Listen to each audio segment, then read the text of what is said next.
El Señor esté con vosotros.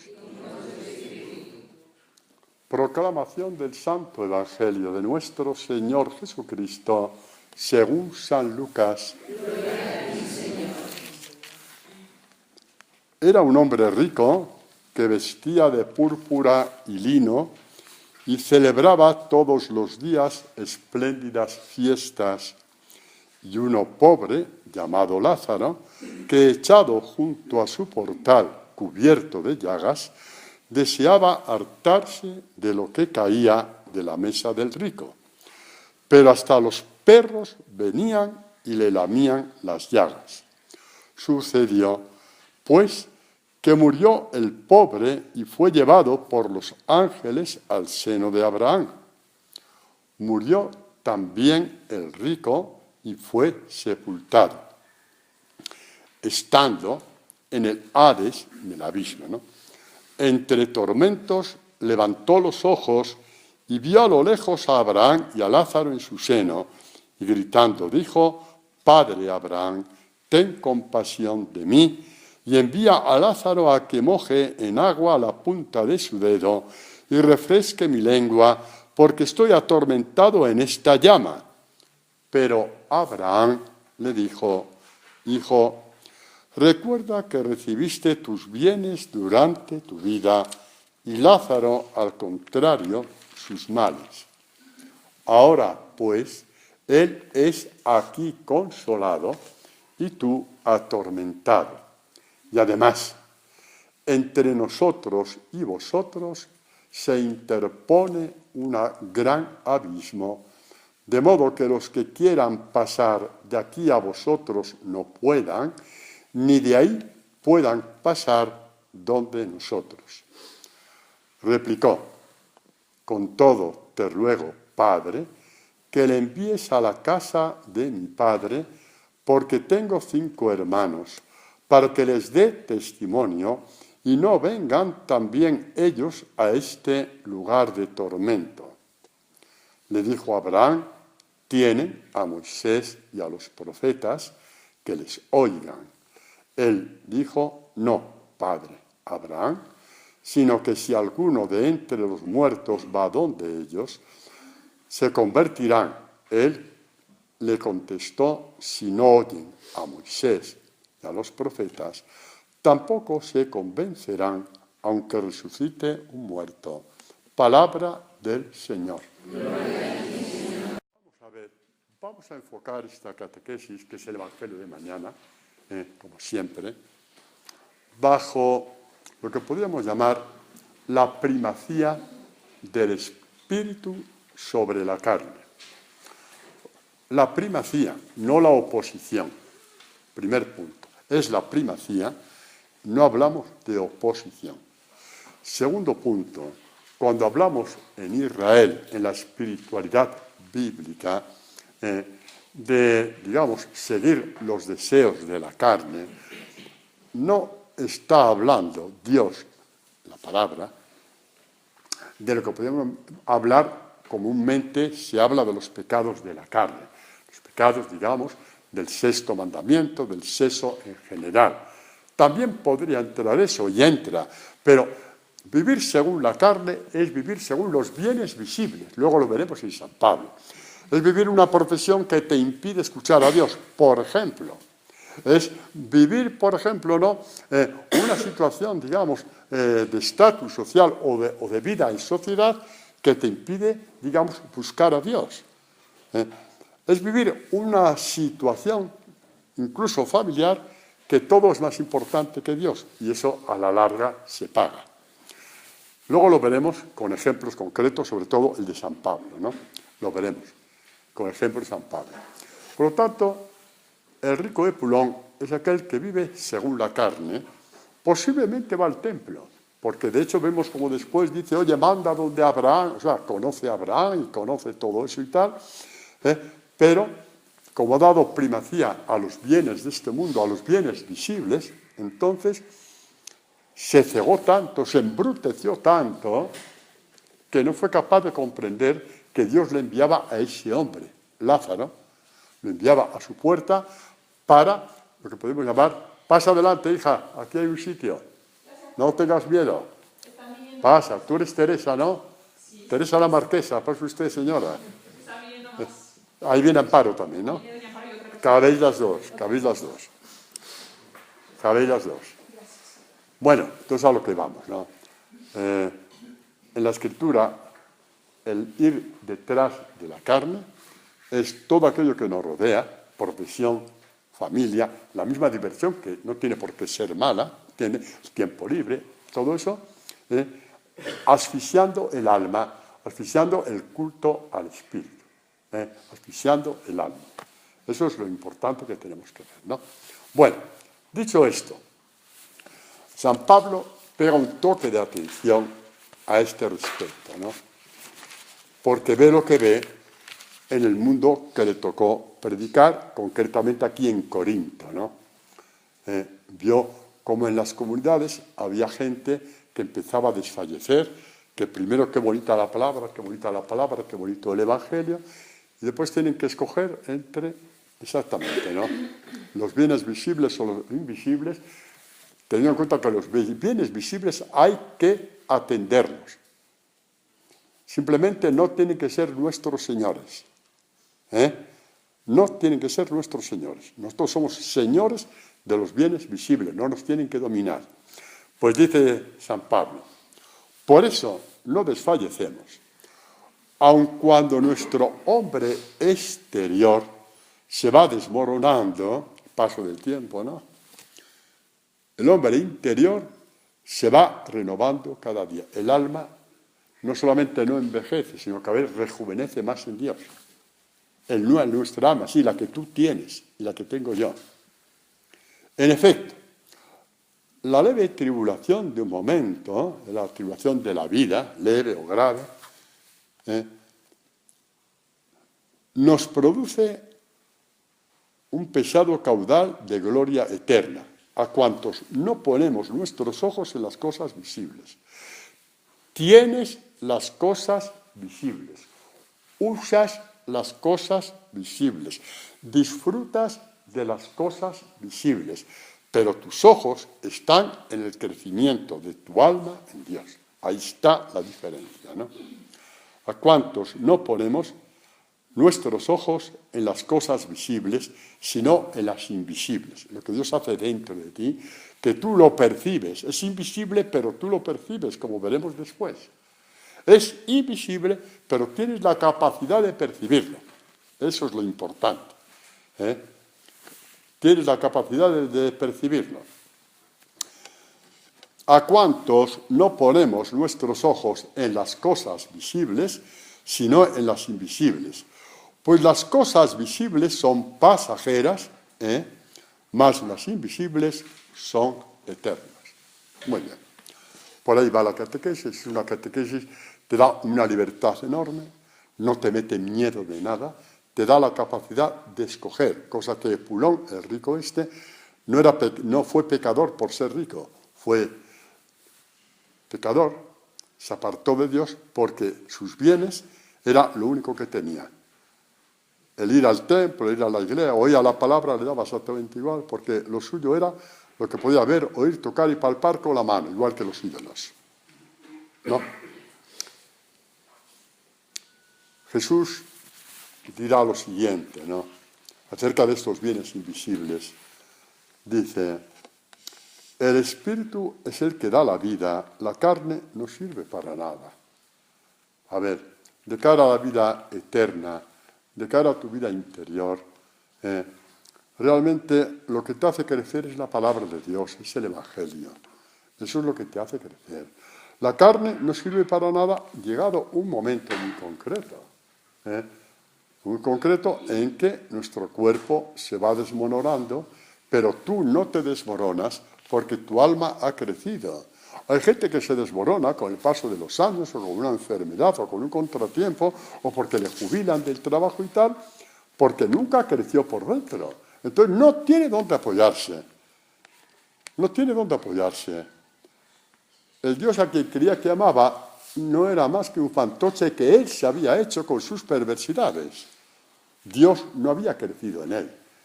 Porque, hermanos, crecer tu espíritu es un crecimiento de Dios dentro de ti. El crecimiento de tu alma es un crecimiento de Dios dentro de ti. Es lo que está intentando un poquito decirnos la catequesis de hoy. Repito con Jesús, el espíritu es el que da vida, la carne no sirve para nada. Muy bien, las palabras que os he dicho son vida y espíritu. ¿Qué palabras nos ha dicho Jesús? El Evangelio.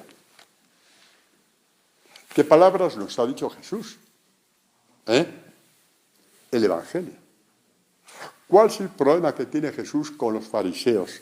Hombres cumplidores más que todos los apóstoles juntos. Un solo fariseo cumplía con la ley más que todos los apóstoles juntos. Pero no se enteraron de por dónde iba su espíritu. Y por eso Jesucristo les dice, ¿por qué me llamáis Señor, Señor? ¿Por qué mentís con vuestra boca? No me llaméis Señor, Señor, Señor. ¿Por qué? Porque no hacéis las palabras que os digo, no hacéis caso. Entonces no me llaméis Señor. Sed como los gentiles, como los paganos. No me llaman Señor, pero tampoco escuchan la palabra. Pero como vosotros escucháis la palabra, creéis que sois buenos, pero la palabra os importa un pepino. Como decía el profeta Ezequiel, este es un pueblo rebelde. Y cuando dice que es un pueblo rebelde, no es porque sean ladrones, sean asesinos, que también lo podrían ser, sino rebeldes porque os importa un pito a la palabra de Dios. Y por eso va Dios a Ezequiel y dice, diles que son un pueblo rebelde porque desprecian las palabras que les doy. ¿Y por qué? ¿Por qué quiere Jesús que cojas la palabra? Porque eso es lo único que te convierte. ¿Qué dijo este tipo cuando estaba en el abismo, en el infierno, llamémoslo como queramos? Oye, manda ahí donde mis hermanos y para que se conviertan. Que no. Que sí, que se van a convertir con ese milagrazo. Que no. Si no se convierte como Moisés y los profetas, que era la palabra de Dios de entonces, todo el Antiguo Testamento, no se va a convertir con un milagro. Tendrán 3 días de emoción, o 20, o 40, e incluso toda la vida emocionados, pero nunca darán el brazo a torcer al Evangelio.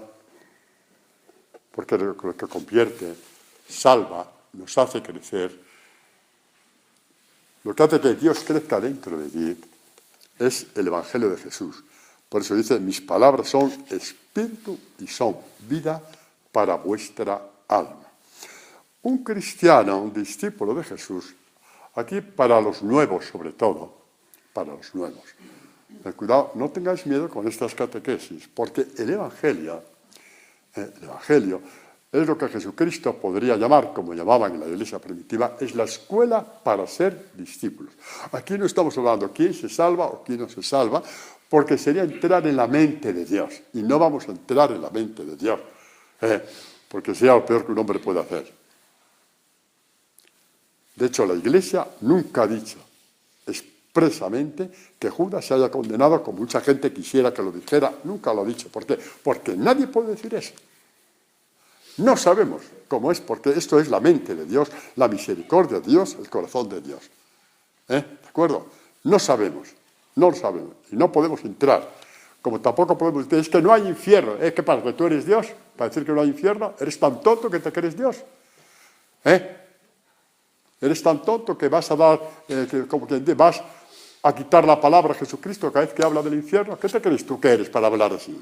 No, es que como es tan bueno, que sea bueno. Que sea bueno. También la comida es buena, pero si estoy en huelga de hambre, me muero porque no he querido comer. Y la comida no deja de ser buena, ¿no? O sea, no retorzamos a Dios.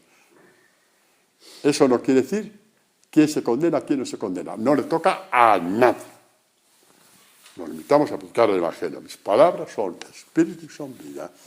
Y conforme estas palabras las vamos almacenando, nos hacemos cada vez más próximos al invisible, que es Dios. A este invisible que tú lo ves con los ojos del corazón, como dice San Pablo, o como dice el profeta Isaías. Tenemos los sentidos del alma que captan a Dios. Conforme el Evangelio va creciendo, tú lo vas viendo como sabemos que es verdad. Entonces, aquí tenemos que ver un poquito la experiencia de Moisés. La experiencia de Moisés, ya sabemos la historia, muy por encima, fue adoptado por la hija del faraón, Según la carne, el problema resuelto. Según la carne, este hombre tiene el problema resuelto, tiene un palacio para él solo, tiene un montón de cargos para él solo, tiene un montón de actividades para él solo, no tiene que pedir permiso a nadie, todo es suyo. Es hijo de la hija del faraón, según la carne, pero entró Dios en él y dio el paso de liberar a su pueblo. ¿Y qué le pasó? Es muy bonito, lo voy a leer. Dice así: por la fe, Moisés, ya adulto, rehusó ser llamado hijo de una hija del faraón, prefiriendo ser maltratado con el pueblo de Dios a disfrutar del efímero goce del pecado, estimando como riqueza mayor que los tesoros de Egipto que tenía a su disposición, el oprobio de Cristo. Ya a lo lejos Moisés representa a Jesucristo, el gran perseguido de la historia. ¿Y por qué? Porque tenía los ojos puestos en la recompensa, que era el mismo Dios. Tenía que cambiar el palacio del faraón por Dios. Fue inteligente, se quedó con Dios. Y Dios lo cuidaba a él. Dios le cuidó a él. Por la fe, seguimos. Salió de Egipto sin temer la ira del rey, del faraón. Se mantuvo firme como si viera al invisible. Lo más bonito para mí, que en toda la Escritura se dice de un personaje de la Escritura.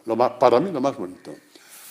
Su fidelidad, su firmeza, su perseverancia en el sufrimiento, su perseverancia en la persecución, su perseverancia en los dolores de la vida, porque la vida hay veces que duele muchísimo y tienes que saber rebajarte para que Dios actúe, fue posible como si viera al invisible.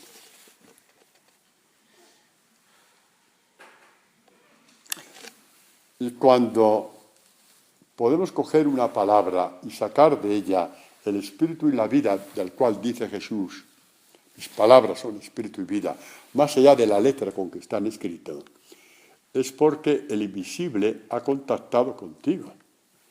Porque eso está lejos, totalmente, a años luz, de todos los descubrimientos científicos, universitarios y académicos que se pueden dar. Eso solamente lo puede hacer Dios. A ver la palabra y sacar una catequesis, solamente lo puede hacer Dios. Nadie más. Nosotros hemos hecho la experiencia cuando hemos ido a ejercicios, habéis partido la palabra, sin grandes cursos que habéis hecho. Creo que aquí cursos bíblicos, aquí nadie lo ha hecho. Creo, no lo sé, me da igual. Pero estamos muy por encima de todo eso. No somos mejores. No os hagáis ilusiones. No somos mejores. Las mismas tentaciones de la carne, las mismas tentaciones de instalarnos, las mismas tentaciones de hoy no puedo porque tengo no sé qué. Eso es. Voy a ver coros y danzas de Aranjuez. Pues vete a ver coros y danzas de Aranjuez y quédate sin la catequesis. No somos mejores. Pero estamos en camino de ser sabios, según Dios. Y estos sabios, según Dios, son capaces, igual que mucho más que Moisés, de ver al invisible en tu vida concreta. También cuando te duele todo, hay algo que no tiene precio, que tú ya sabes contactar con el invisible. Cuando te duele algo, cuando tienes un disgusto, una humillación, o lo que sea que te va deteriorando, el que por medio del Evangelio puedas ir entrando poco a poco con el invisible, no tiene precio. No hay dinero en el mundo para pagar esta experiencia. Pues si ya en el Antiguo Testamento Moisés caminaba con la persecución del faraón, con el calor del desierto, muchas veces con el mal humor de los israelitas. ¿Por qué nos has traído aquí? Nos vamos a morir, mira tú, no tenemos comida, no tenemos bebida. Y Moisés imploraba a Dios, y el maná, y las codornices, y el agua de la roca y tal, pero le hinchaban las narices al pobre Moisés un día sí, otro también, como decía el salmista, le amargaron el alma. ¿Cómo sobrevivía Moisés a tanta estupidez de los hombres? Con el invisible. ¿Cómo vas a sobrevivir tú cuando todo se te viene encima? Aprendiendo a contactar con el invisible. Y sabemos que esto no es un cuento de hadas porque ya estamos haciendo esta experiencia. Y los nuevos, no tengáis miedo, la haréis muy pronto. La haréis muy pronto como ha pasado con todos los demás. No tengáis miedo. Contactar con el invisible. Mirad lo que nos dice el profeta Isaías, ya anunciando esto como, podemos decir, como si fuera una profecía, ¿no? Os voy a decir una cosa que cuando vamos de ejercicio experimentamos todos. Y a raíz de ahí los permitáis en vuestras casas. Si no todos, casi todos, porque ya no me meto yo. Dice el profeta Isaías en eso de reconstruir un nuevo templo después de la vuelta de Babilonia. Dios habla por medio de Isaías y dice, vamos a ver, que un templo para mi gloria. Pues sí, hombre, sí, hace falta un lugar para reunirse, pero no crees que ese templo lo es todo. Ese es un lugar práctico para que se reúna el pueblo y adorarme y hacer una celebración litúrgica. Pero hay algo más importante que el templo. Hay algo que es más importante que el templo. ¿El qué? Lo leemos. Así dice Dios. Los cielos son mi trono y la tierra al estrado de mis pies. ¿Qué casa me vas a edificar? ¿Qué lugar para mi reposo? Si todo lo hizo mi mano y es mío todo ello. Parece como que desprecia que le hagan el templo, ¿no? Pero no está hablando Dios de esto. Dios está diciendo esto para añadir el templo donde Él pone sus ojos. ¿Dónde? ¿Cuál es ese templo donde Él pone sus ojos? ¿Qué significa poner los ojos? Poner tus ojos para cuidar de ti. Te pase lo que te pase, para cuidar de ti. Te pase lo que te pase, Josefina, para cuidar de ti. Te pase lo que te pase, Angelines, Tatiana, te pase lo que te pase. ¿Cuál es ese templo? Dice, ¿en quién voy a fijarme? ¿Quién voy a poner mis ojos? ¿En quién voy a habitar? ¿En quién? En el humilde. Ay, la soberbia, cómo mata todo. Sobre todo la soberbia interior. No das el brazo a torcer, por la razón que sea. Y contrito, que tiembla a mi palabra, que tiembla ante mi palabra. ¿Qué temblor es ese? Otras traducciones dicen que se estremece. Estamos hablando del estremecimiento del alma. El estremecimiento del alma que no es de este mundo. Porque lo único que puede hacer estremecer el alma es que Dios la toque. Dios toca el alma, el tacto, se estremece interiormente algo que es una sensación que sabes que no es de este mundo. Ante mi palabra. Por eso hemos hecho la experiencia de partir la palabra juntos y hemos visto algo, hemos sentido algo que no era normal. Después en vuestra casa, a lo mejor cuando hacéis laudes, hacéis la misma experiencia.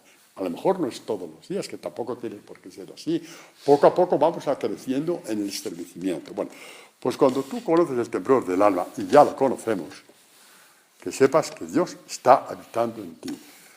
Que el alma solamente se estremece cuando la toca Dios. No cuando te bebes un litro de pacharán, no. Eso se estremece en las cejas, pero el alma no. El alma no se estremece así. Se estremece cuando Dios toca el alma. Y Dios toca la palabra, tu alma, con palabras de espíritu y vida.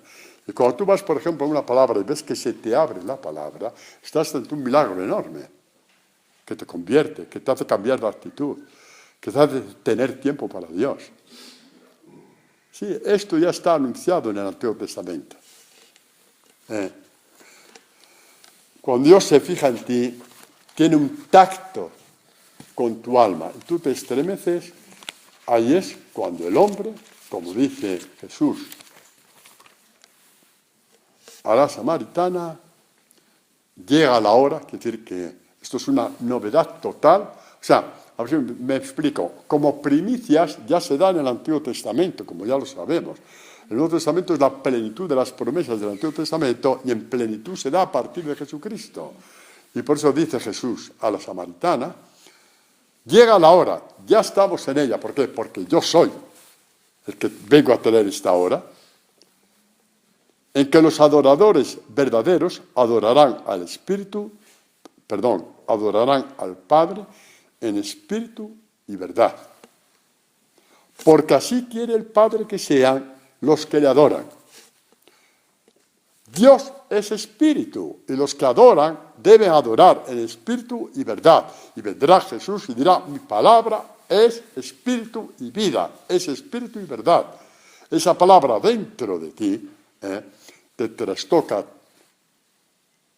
te hace estremecer y entras en adoración aunque estés sentado en el vagón del metro o estés en el primer banco de la Catedral de la Almudena o estés en la Basílica de no sé qué o estés tranquilamente en tu cuarto haciendo laudes. No hay lugar específico. El estremecimiento es entre tú y Dios, ahí donde tú te pones a partir la palabra. No tengas miedo. Este es un don para todos. Dios no es exclusivista.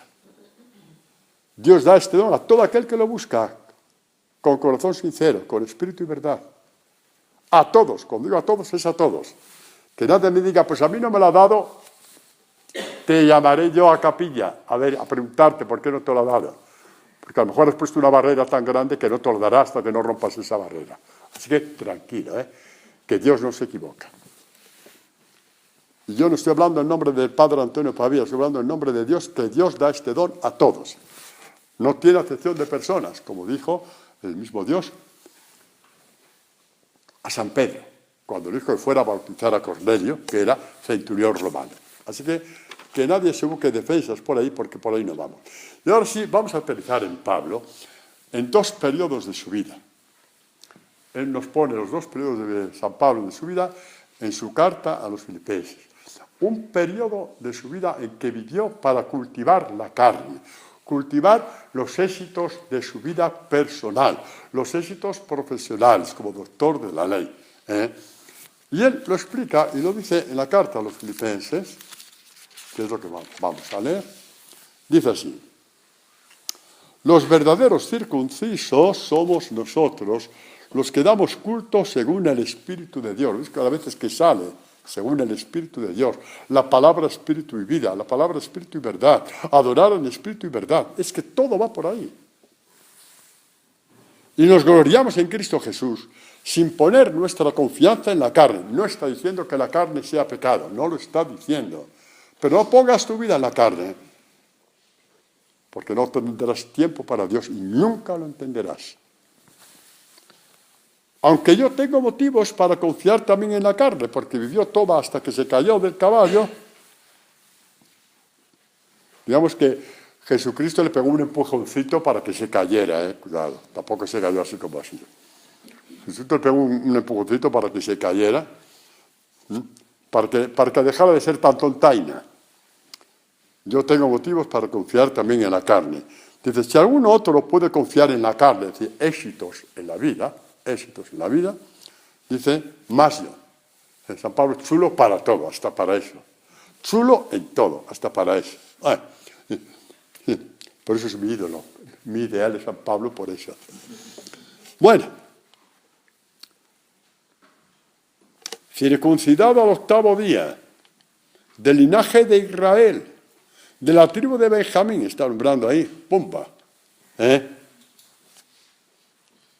Parece que va caminando por la alfombra roja de Hollywood.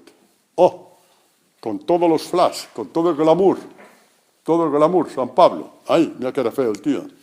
De la tribu de Benjamín, hebreo, el hijo de hebreos.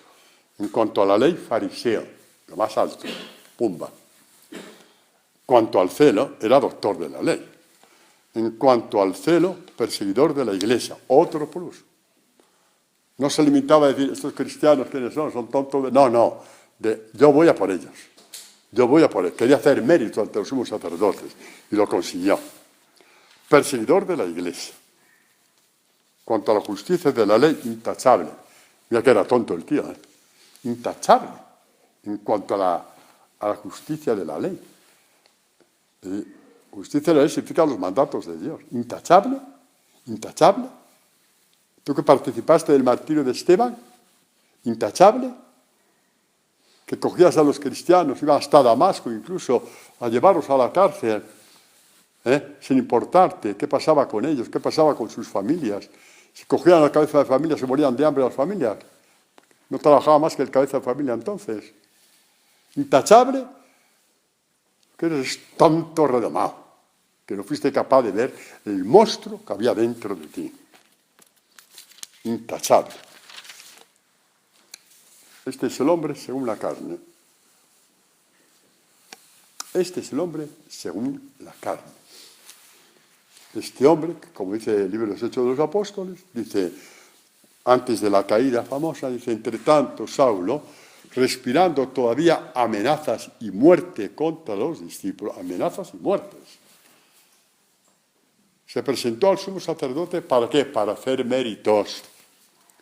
Le pidió cartas para las sinagogas de Damasco, para si encontraba algunos seguidores del camino, como se llamaban entonces los cristianos, porque Jesucristo es el camino, hombres o mujeres, los pudiera llevar atados a Jerusalén. Tócate las narices, señores. Un hombre con ayunos, con rezos, con oraciones, con alabanzas, levantando los brazos todos los días, cantando en el templo, llorando de emoción ante los salmos. El único Dios era Él mismo. Este es el problema de seguir la carne. Tú eres el único Dios. Y que nadie te toque tus éxitos, que nadie te toque lo tanto te ha costado levantar, que nadie te lo toque, nadie. Quien dice nadie es nadie. Ni siquiera Dios, por supuesto que ni siquiera Dios, porque a Dios ni le conoces. Lo que tú llamas Dios es un monigote que tú te has hecho a tu imagen y semejanza de tu perversidad. A imagen y semejanza de tu perversidad, ¿no? En ese camino de Damasco, Dios se encuentra con Pablo. Y San Pablo le dice una cosa a Jesús. ¿Qué quieres que haga? Primer acto de humildad de San Pablo en toda su vida. ¿Qué había dicho Jesús de los fariseos como Pablo? Me llamáis Señor, Señor, no hacéis lo que yo os digo. Por primera vez Pablo dice, ¿qué quieres que haga? Mandas tú, no yo. No te voy a hacer yo un plan de espiritualidad, me lo vas a hacer tú. Y se lo da con el Evangelio, igual que a ti e igual que a mí. No te busques otro. No, es que Santa Luciana de Vasconcelos tuvo una visión un día que estaba cruzando un charco y dijo que no, que había que dar 7 vueltas a una plaza de toros para ganar no sé qué favor de San Rafael. Pues que siga dando vueltas a la plaza de toros porque nuestro plan se llama Evangelio de Jesús. Nuestro plan se llama Evangelio de Jesús, ante el cual las únicas palabras que hay que decir es ¿qué quieres que haga? Y Dios te lo irá diciendo a la medida de que va aumentando tu amor a ti y te va reconstruyendo, como hizo con Pablo y evidentemente con los demás apóstoles. ¿Qué quieres que haga? A partir de ahí aconteció un cambio en el corazón de Pablo. Y ahora continuamos lo de antes de la carta a los filipenses. Habíamos visto cómo había servido a la carne y había conseguido ser, el preferido, el valido de los sumos sacerdotes. Ya no se podía pedir más. A nivel de estatus social y religioso que iban juntos en Israel, no se podía pedir más. Después todos se convirtieron en enemigos suyos. Bueno, eso ya es otra cosa que no es para hoy. Pero cuando empieza a conocer a Jesucristo y sobre todo cuando, a pesar de todo lo bruto, perverso y asesino que había sido, Jesucristo le confió el Evangelio, eso no tiene nombre. No dijo, te perdono, pero vaya, te vas al último puesto, a ver, que no quiero ni verte. No, vete ahí al último. No, le confió el Evangelio, como dice Jesús, como dice Pablo, me confió el Evangelio. Se fió de mí. Me hizo capaz y me confió el ministerio de la evangelización. Ahí Pablo se rompió por completo ante el amor de Jesucristo porque ese amor no lo conocía. Un amor así no se conoce, solamente nos lo da Jesús. También a ti, sí, Amalia, también a ti, y a ti, Miguel, a todos, José Antonio, a todos, si te pones cara a cara con él, dejando que hable él, no tú, dejando que hable él, ¿qué quieres que haga? Y punto, y cállate, deja que hable él te dirá lo que tienes que hacer.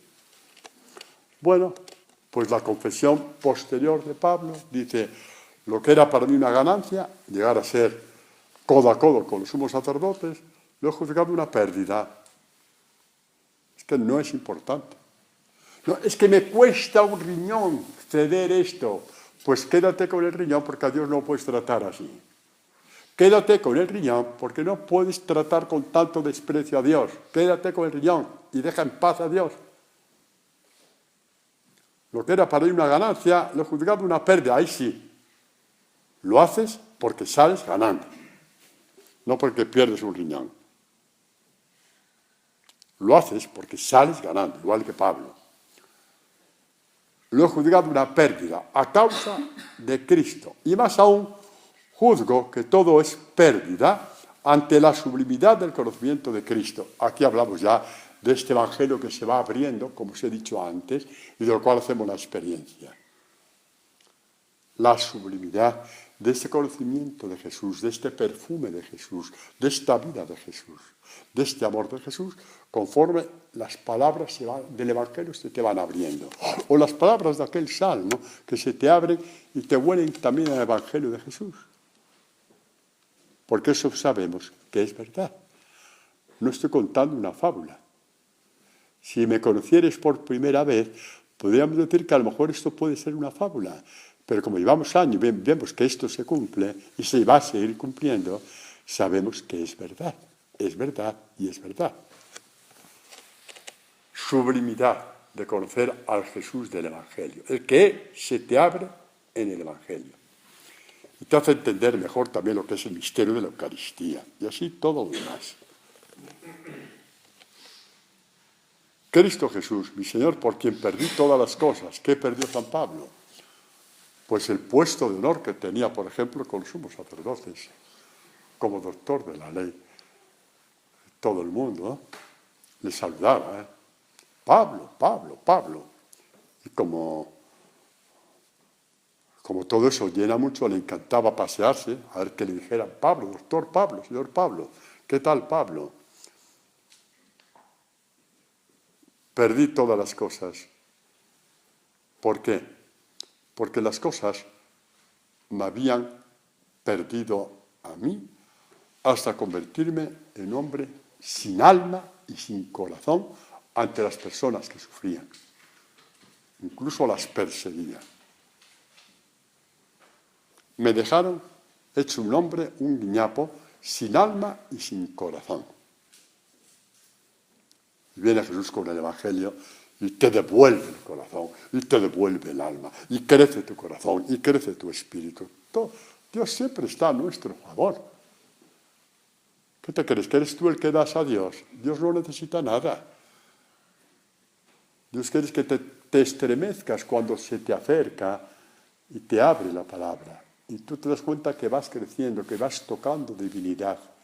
Sí, es así, que vas tocando la divinidad de Dios. Que vas tocando la divinidad de Dios. Eso es un discípulo de Jesús. Exactamente tentados igual que los demás, pero con una fuerza que los demás no tienen. El ser tocado por Dios te hace eso ser más humilde, más paciente, más tiempo para encontrarte con Dios.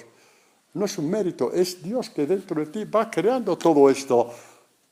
No desaproveches esta creación de Dios dentro de ti, no desaproveches, porque todo esto nos hace crecer. Y las cosas que nos pasan en la vida no nos pasan por casualidad, nos hacen crecer en este espíritu de humildad, en este espíritu de amor, en este espíritu de confianza.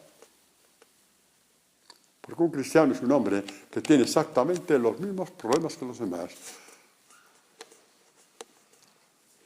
Pero el Evangelio viene en nuestra ayuda para una resolución de los problemas por el camino de Dios, que te quitan la amargura y te quitan todas estas impaciencias que a veces nos asaltan.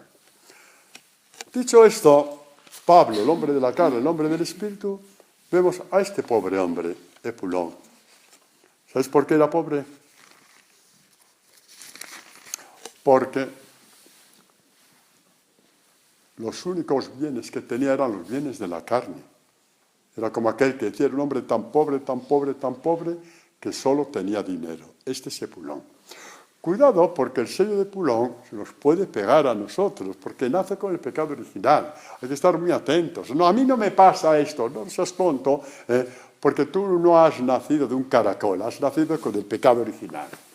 ¿Vale? Has nacido con el pecado original. Y ahí está despertando, viendo el momento de cogerse. Es cierto que conforme crecemos en el espíritu, cada vez te das más cuenta, y cuando mete las garras, sabes cómo quitarlas, sabes cómo apartarlas, aunque te cueste, eso sí, pero lo sabes, porque sabes que sales ganando. Igual que Pablo, es la ganancia de conocer a Jesús. Esa es nuestra fuerza. No somos héroes, somos gente lista, gente con una sabiduría para saber lo que te hace daño y lo que no te hace daño. Lo que te hace daño lo tienes que purgar. Y como no te da la gana purgar más, porque ya has purgado demasiado, te lo vas quitando poco a poco. Es un amor lleno de sabiduría. Es un amor lleno de sabiduría. Bueno, el pobre Epulón, leemos el final, le dijo a Abraham, con todo te ruego, padre, le llama padre, tendrá cara dura llamar padre a Abraham si su padre era el dinero. ¿Tendrá cara dura el Epulón este de las narices? ¿Tendrá cara dura? Llamando padre a Abraham, su padre era el dinero. Los candelabros de oro que tenía en la mesa, el reloj cucú que tenía en el comedor, o lo que fuera. Ese era su padre, no tenía más padre que ese. Pero como está acostumbrado a rezar y a mentir, porque eso es lo que hacen los beatos, rezar y mentir al mismo tiempo, no se enteran ni que rezan ni que mienten, y creen que son buenos, que es lo peor. Lo digo porque yo un tiempo también fui beato, no estoy insultando a nadie, ¿vale? Sobre todo los que oigan después las catequesis por medio de la web o por medio de los WhatsApp, cuando se mande, ¿no? Todos hemos pasado por ahí, así que nadie se asuste. Te ruego que envíes a la casa de mi padre, porque tengo 5 hermanos para que les dé testimonio y no vengan también a este lugar de tormento. Dice Abraham, oye, y tiene la palabra, hombre, no le han hecho caso igual que tú no has hecho caso, ¿qué te crees que ellos van a hacer caso? No, es Moisés y los profetas, ¿no? No, padre, que si uno va a entrar y lo va a hacer, y se van a pegar un susto tal y se van a convertir. No, mira, si no se convierte por la palabra, olvídate. Aunque resucite un muerto. Por eso, ¿qué es lo primero que dice Jesús? Las primeras palabras de Jesús, tal y como nos la dice Marcos, las vamos a leer. Después que Juan es el capítulo 1, versículo 14 y 15. Después que Juan fue entregado, marchó Jesús a Galilea y proclamaba la buena nueva de Dios. El tiempo se ha cumplido y el reino de Dios está cerca, convertíos y creed en el Evangelio. Con esto está prácticamente, como quien dice, todo dicho. Convertíos y creed en mi palabra, en el Evangelio. El tiempo está cumplido. ¿Qué significa el tiempo está cumplido? Acordaos que muchas veces, o con bastante frecuencia, se lee en el Antiguo Testamento, sobre todo en los profetas, eso de aquel día haréis esto, aquel día os convertiréis, aquel día pasará esto, aquel día pasará lo otro. Es el día de Jesucristo, es el día del Mesías. Pues aquel día ya ha llegado, el tiempo se ha cumplido. No hay que esperar, cuando venga el Mesías nos vamos a convertir. Y cuando venga el Mesías, pues tampoco se convirtieron. ¿Y a quién esperamos ahora? Al tataranieto del Mesías, a ver si habla mejor que Jesucristo. Eso es, así vamos. Buscando excusas y salidas falsas, un día sí, otro también. Apoyándonos en una supuesta debilidad que no es más que una trampa que tú te pones para no convertirte, para no hacer caso a Dios.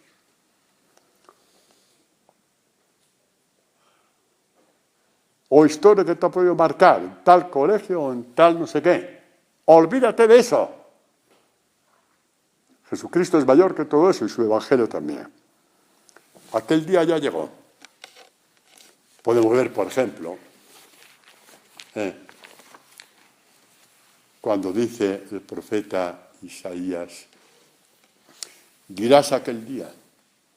Está aquel día en un sentido próximo es la salida de Israel de Babilonia, pero como dicen los padres de la Iglesia, y los mismos judíos lo dicen, es, digamos, ese, podemos decir, un punto intermedio hasta aquel día verdadero, que es la venida del Mesías.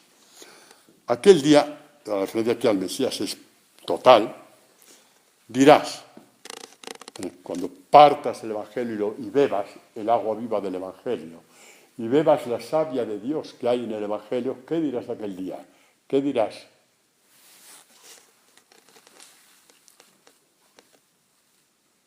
Te alabo, Señor, te alabo, Dios mío, porque aunque te airaste contra mí, es la corrección que Dios nos hace, ¿no? Dios nos corrige con cosas muy concretas. Se ha calmado tu ira. De la corrección has pasado a glorificarme. Me has compadecido. He aquí a Dios, mi Salvador. Estoy seguro y sin miedo. Me pase lo que me pase. Estoy seguro y sin miedo. Me pase lo que me pase.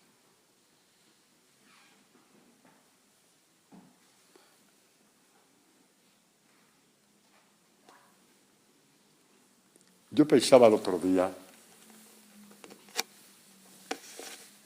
hombre, lo que os voy a decir, espero que no lo veáis como una cosa de ser presuntuoso, no, lo digo con mucha confianza lo que os voy diciendo. Como estos días estoy como un enfermo por aquí, otros por allá, estoy en el mundo de los enfermos, aquí en casa con tantos, pues me dio por pensar hace 3 o 4 días, si un día me dijera al médico, a ver, Padre Antonio, usted tiene una mancha aquí, le quedan 30 días de vida. Yo pensé, ¿qué haría yo? Pues, hombre, a lo mejor me muero del susto, pero hoy por hoy, ¿qué haría yo? Os digo lo que pensé. Me iría a una casa que tenemos en Valencia para enfermos terminales y estaría 30 días preparándome para encontrarme con Dios, porque mi vida ya está hecha. Lo que tenía que predicar ya lo he predicado. Si tuviera que predicar más, Dios me daría 1 año más de vida, o 2 o 3 o 4. No os meto miedo, ¿vale? Pero fue lo que me pasó por la cabeza, ¿no? Tener esta claridad de decir lo que me queda de vida es un prepararme, no en el sentido de prepararme, de arrepentirme y angustiar, no. Prepararme para el encuentro de que han estado conmigo tantos años provocándome este tipo de predicación. Esto vale también para vosotros, ¿de acuerdo? Tener esta experiencia vale para vosotros también. Sí, Maripil, vale también para vosotros. Sí. Pero os doy una buena noticia. No vais a aguantar más de 30 días, así que no os preocupéis. He aquí a Dios, mi Salvador, estoy seguro y sin miedo. Pues Dios es mi fuerza y mi canción, Él es mi salvación. Y aquí viene el partir la palabra anunciado aquí como profecía. Sacaréis agua con gozo de los fontanares de la salvación. Hermanos, los fontanares de la salvación, no os preocupéis, son estos. Es la palabra de Dios, la estáis viendo. La tengo aquí, la he levantado para los que no ven. Aquí están los fontanares de la salvación. Y Dios te da el don de escarbar con las manos del alma la palabra para beber este agua de la vida. Esto no es un cuento de hadas. Esto es un milagro, que se da un milagro en una gran manifestación en uno y los demás siguen tan cojos como antes y tan ciegos como antes. Esto es para todos. Esto es para todos. Y diréis aquel día, cuando bebas de este agua, dad gracias al Señor, aclamad su nombre, divulgad entre los pueblos sus hazañas. Dad gracias al Señor. Dad gracias al Señor, invocad su nombre. Invocad entre los pueblos sus hazañas. Gracias. No tengáis miedo. Dad gracias al Señor.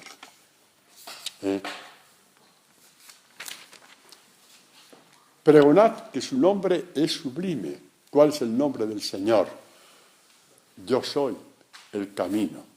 Yo soy la verdad. Yo soy la vida. Yo soy el pan vivo. Yo soy el pan verdadero. yo soy la palabra verdadera, yo soy el buen pastor. Estos son los nombres del Hijo de Dios, entresacados del mismo Dios Padre. Claro que sublime es tu nombre, y tenemos acceso a ese nombre. Tenemos acceso total a este nombre. ¿Cuál es tu nombre? Le dijo Moisés a Dios, yo soy. Y el yo soy, es decir, soy por mí mismo, y se abre en todas estas apreciaciones a tu favor y a tu servicio. Yo soy tu camino, tu verdad, tu vida, tu palabra viva, tu palabra verdadera, tu buen pastor. Yo soy la luz del mundo. Términos sacados de los evangelios, no de ninguna revelación privada, por más que sea verdad. Pero esto supera a todo lo demás, porque salieron de la boca de Jesús. Yo soy la luz verdadera. Yo soy el buen pastor. Yo soy el camino. Este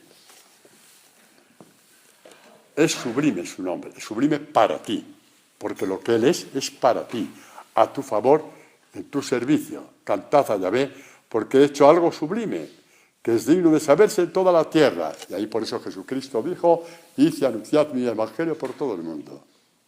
Y por eso esta comunidad, por medio de Internet, cada uno según sus medios, los que los tiene, porque no se presiona a nadie, está evangelizando en el mundo entero de una forma y de otra.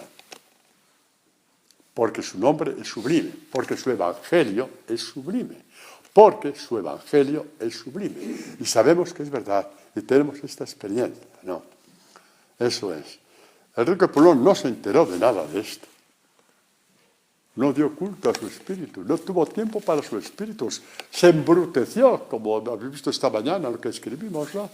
Se embruteció. Ya no vio nada de nada. Una vez que ya no vio, fue capaz de ver a Epulón. ¿Cómo iba a ver a Dios cuando iba al templo? Pero qué tontería. Lo tenía al pie de la mesa, como dice, es una parábola con este lenguaje florido digamos, propio del Oriente, para que abramos los ojos, hombre, para que abramos los ojos. Para que abramos los ojos. Porque los pobres están a nuestro favor. Porque cuando tú haces algo por un pobre, Dios abre a ti. Dios cada vez se abre más a ti. Nos hacen un servicio a los pobres. Cuando hacemos un despedimiento por los pobres, Dios se te abre cada vez más y más a ti, cosa que con Rico Pulón no pudo ser. No pudo ser. El Rico Pulón, que se supone que era un judío, digamos, que conocía las Escrituras, como todos los judíos, por supuesto, ¿cuántas veces había habido esto del profeta Isaías, ¿no? Uno de los profetas más leídos en Israel? Oíd todos los sedientos, id por agua. Los que no tenéis dinero, venid, comprad y comed sin dinero y sin pagar vino y leche. ¿Por qué gastar vuestro dinero en lo que no es pan y vuestro jornal en lo que no sacia? Así se quedó, con el alma muerta, raquítica, el rico Epulón. Y por eso no pudo encontrarse con Dios, porque su alma estaba muerta. No sabía, no había tenido su desarrollo espiritual.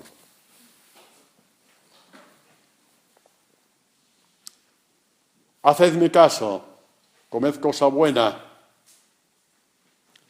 el pan vivo de la palabra y de la Eucaristía, el Evangelio, que es el gran manjar de Dios. El alimento de Jesucristo era la palabra. El Padre la partía con él y él con el Padre.